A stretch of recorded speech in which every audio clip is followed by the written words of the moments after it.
Bismillahirrahmanirrahim. Alhamdulillahirabbil alamin wassalatu wassalamu ala Rasulillah wa ala alihi wa sahbihi wa mawalah. Allahumma rzuqnal ikhlas wa fin niyati wal qawli wal amal. Allahumma la sahla illa ma ja'altahu sahla wa anta ya hayyu ya qayyum taj'alul hazna idza syi'ta sahla. Rabbi shrah li sadri wa yassir li amri wahlul 'uqdatam min lisani yafqahu qawli. Amin ya rabbal alamin. Kita kemarin sudah membahas bismillahirrahmanirrahim ya. Kita lanjutkan ya. Tapi kita mau ulangi tidak apa-apa. Kita dengan dua bahasa Jawa dan bahasa Indonesia ya. Bismillahirrahmanirrahim. Bismillahi kelawan nyebut asmanipun Gusti Allah. Sifati Allah Ar-Rahman. Dat kang welas asih ing dalem donya lan akhirat, khusus ing dalem donya lan akhirat khusus untuk orang yang beriman. Jadi sifat Ar-Rahman ini sifat welas asih Gusti Allah di dunia itu untuk semuanya ya, baik orang Islam maupun orang kafir. Dan khusus di akhirat adalah untuk orang-orang yang beriman saja. Ar-Rahim sifati Allah Ar-Rahim kang tur kang welas asih ing dalam akhirat.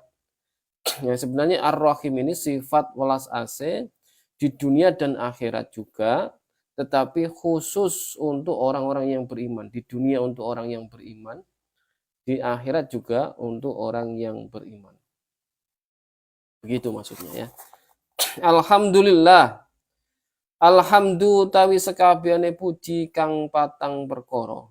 Apa saja? Yaitu memuji Allah ya.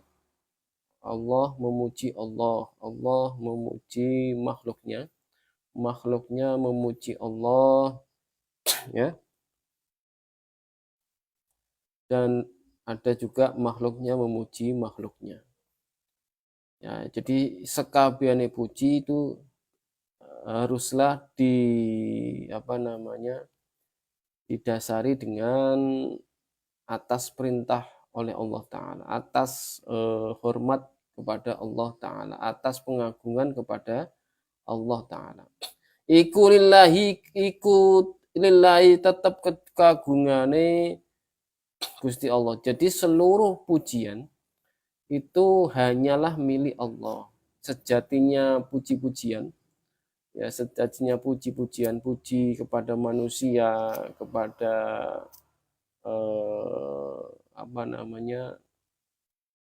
makhluk lainnya. Nah, itu sejatinya kita haruslah kita mendahulukan ya, bukan memuji mereka terus kemudian kita berarti memuji Allah, bukan, tapi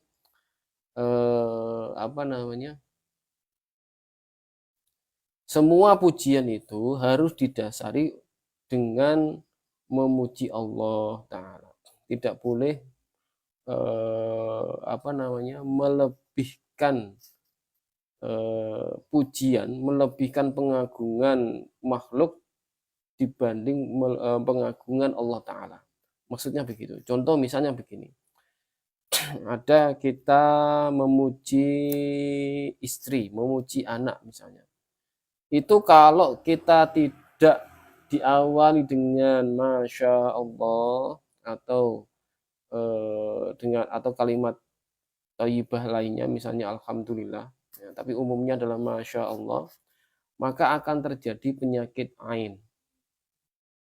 Penyakit ain itu penyakit yang disebabkan pujian atau iri dengki dari mata seseorang, dari pandangan seseorang.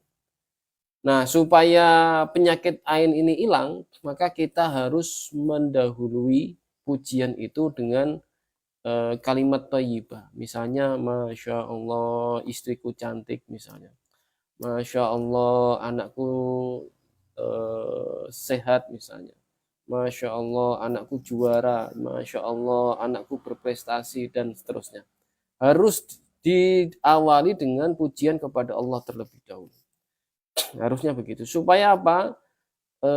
Penyakit ain itu hilang. Kok ada hubungannya penyakit ain? Iya, karena ainul haq, karena penyakit ain itu ada, nyata adanya. Jadi begitu ya teman-teman. Kita bahas singkat saja itu karena ada bab tersendiri.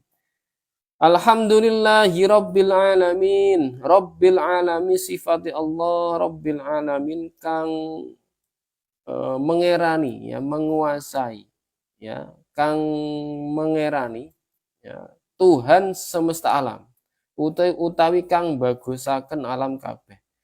Jadi Allah Ta'ala itu Tuhan semesta alam yang menciptakan alam dari tidak ada menjadi ada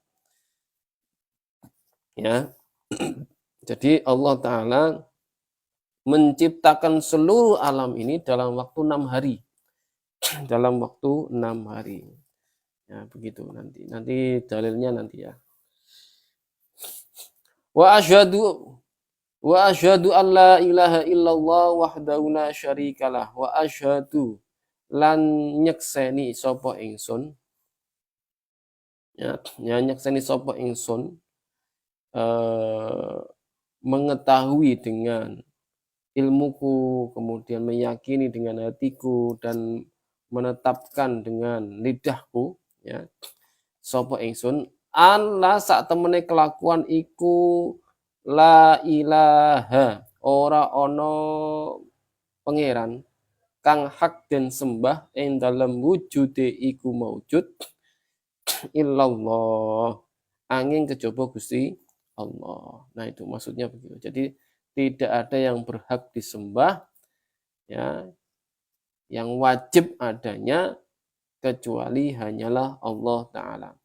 Wahdahu hale suwijine Allah ya, wahdahu ya, hale suwijine Allah atau zat yang tidak ada serupa baginya, tidak ada padanannya, tidak ada samaannya sama sekali dengan sesuatu apapun. La syarikalah.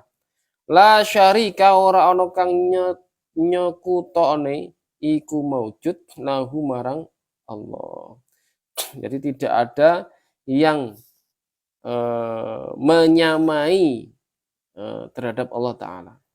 Jadi begitu. Dan tidak boleh disamakan dengan yang lain, tidak boleh. Tidak boleh disekutukan dengan yang lain, tidak boleh. Ya. Wa asyhadu lan nyekseni sapa ingsun ya, kelawan ilmuku ya, dengan ilmuku, mengetahui dengan ilmuku, menyebut apa, menyaksikan dengan lisanku, menetapkan dengan hatiku dan seterusnya, karena asyhadu itu mempunyai 3 makna ya. Anna Muhammadan sesungguhnya abduhu wa rasuluh ya, saat temene Kanjeng Nabi iku abduhu kaulane Allah. Ya, saat temene Kanjeng Nabi iku abduhu, saat temene Kanjeng Nabi iku abduhu kaulane Gusti Allah. Wa rasuluhu lan utusane Gusti Allah. Jadi itu maka kita membahas syahadat ya. Syahadat itu ada 3 makna. Aku mengetahui dengan ilmuku, aku meyakini dengan hatiku, aku mengucapkan dengan lisanku, dan aku menetapkan ya, menyinkronkan antara lisan dengan hatiku, antara saksi ini, menyaksikan itu bahwa tidak ada yang berhak disembah ya kecuali hanyalah Allah. Dan juga aku mengetahui dengan ilmuku, aku meyakini dengan hatiku, aku mengucapkan dengan lisanku, aku menetapkan dengan keyakinanku ya bahwa sesungguhnya Nabi Muhammad adalah utusan Allah. Itu adalah makna yang sempurna dari dua kalimat syahadat. Nah, orang masuk Islam, satu-satunya pintu untuk masuk Islam adalah dua kalimat syahadat. Dengan membaca dua kalimat syahadat. Nah, tidak ada kata lain selain dua kalimat syahadat. Namun, membaca dua kalimat syahadat ini tidak harus dengan bahasa Arab, yaitu asyhadu an la ilaha illallah wa asyhadu anna muhammadar rasulullah. Tidak harus.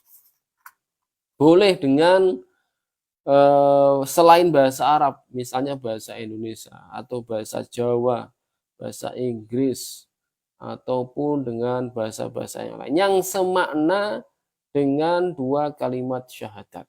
Ya, yang semakna dengan dua kalimat syahadat. Jadi itu. Ya.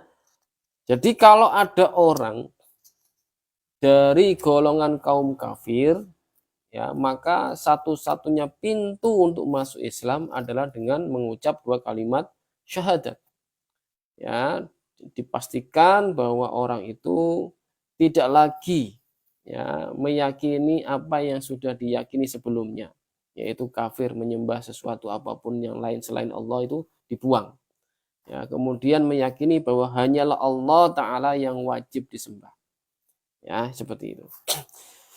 Jadi orang yang sudah mengucapkan dua kalimat syahadat, ya, baik itu tanpa ada pendamping atau ada yang mendampingi, atau tanpa ada saksi siapa misalnya, hanya dia mengucapkan dua kalimat syahadat itu sendiri, maka sah. Ya, sah saja. Jadi masuk Islam asalkan benar, ucapannya benar, ya, asalkan ucapannya benar. Nah, supaya benar-benar mantap, memang harus dipandu, ya, dituntun ya, dengan mengucapkan dua kalimat syahadat. Dan ketika ada orang yang mau masuk Islam dari golongan orang kafir, maka tidak boleh ditunda. Langsung seketika itu disuruh untuk mengucapkan dua kalimat syahadat. Seandainya pun ketika kita sedang berkhutbah di khutbah Jumat misalnya, atau khutbah Idul Fitri atau khutbah Idul Adha, kemudian ada orang kafir menyeru untuk mau masuk Islam, maka kita wajib berhenti, kemudian kita mengislamkan orang kafir tadi yang mau masuk Islam. Ketika dia sudah mengucapkan dua kalimat syahadat, maka orang itu menjadi muslim. Orang itu menjadi muslim. Kemudian baru kita lanjutkan khutbahnya. Selesaikan khutbahnya. Begitu maksudnya, ya. Nah, seperti itu.